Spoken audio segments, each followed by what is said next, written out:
What's up, guys? Josh here with ATX Guitar Lessons. So we're continuing with these lessons on chord variations for our dominant seventh chords in blues in A. All right, so A7, D7, and E7. So for some previous lessons, we looked at chords built off of chord shapes that we were already using. For instance, an A major chord or a D major chord or a D7 chord. And we could do that same thing with E, and we probably will in another lesson, but in this one I want to show you one based off of C major, and it's a very common chord, and for any of these you can get variations on those variations, and then you start to see like how vast the chord dictionary on the guitar is. It's crazy. So anyways, C major is one of the first chords that people will learn when they start out playing guitar, all right? Third fret, fifth string, second fret, fourth string, third fret, third string open, second string, first fret, and string one open, and no sixth string. So here we're actually going to eliminate string one. We're not going to play that. And we're going to add our pinky on the third fret of string three.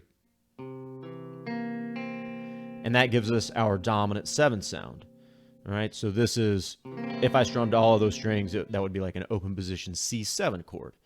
All right, but we don't have a C7 in the blues in A, at least not in the format that we're looking at. So when we think about a C major chord, we're playing two C's, two roots. And those roots are on third fret, fifth string, and first fret, second string, C and C an octave apart. So when we move this shape up, those are definitely important notes to be thinking about.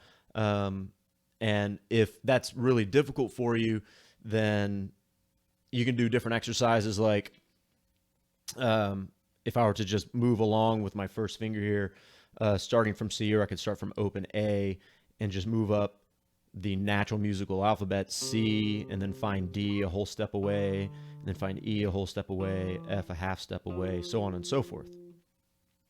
But this will be great for you because it'll force you to think about that. Memorizing this as a position on the neck, I think, can be a little problematic.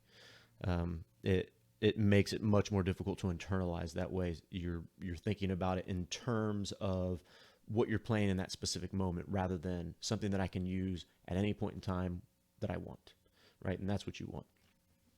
So C7 moves up just the same as all the others. We're eliminating string one, and we weren't playing string 6 in the first place.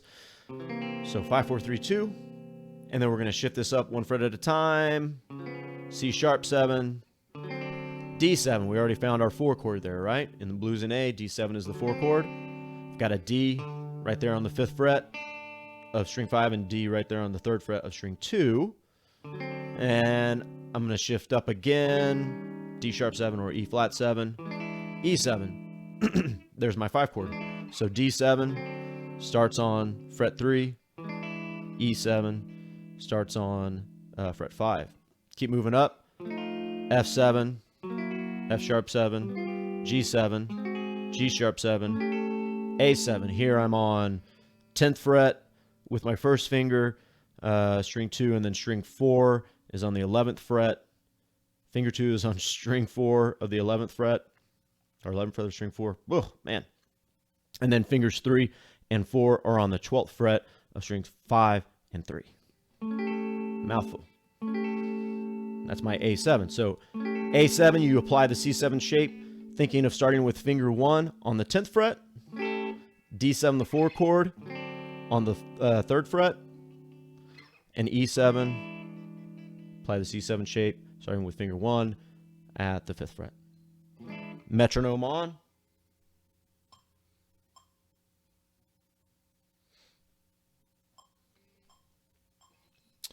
One, two, ready, and A7, 3, 4, A7, 2, 3, 4, A7, 2, 3, 4.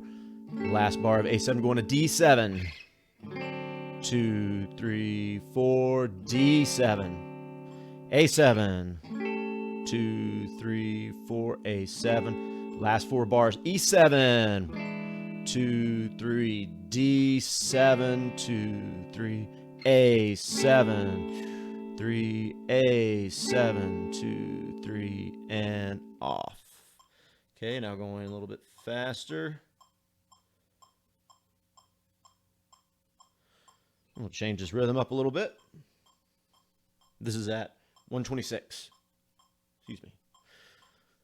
1, 2, 1, 2, 3, 4.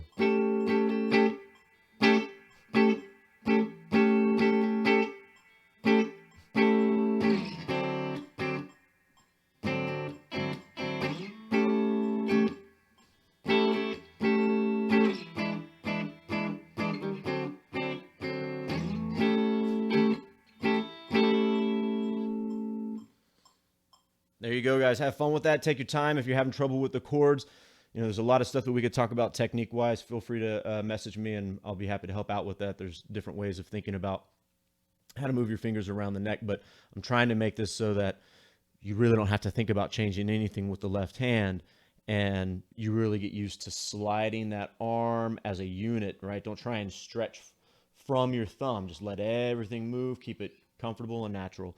It's a very important thing. Don't grab too much with that thumb. You don't want to apply more pressure than necessary. You'll find that's a big helpful tip when you're trying to do new things, because naturally we grab, right? We want to put a lot of pressure and tension in things, and on guitar we want to eliminate that as much as possible. Like, subscribe. See you in the next lesson. Thank you.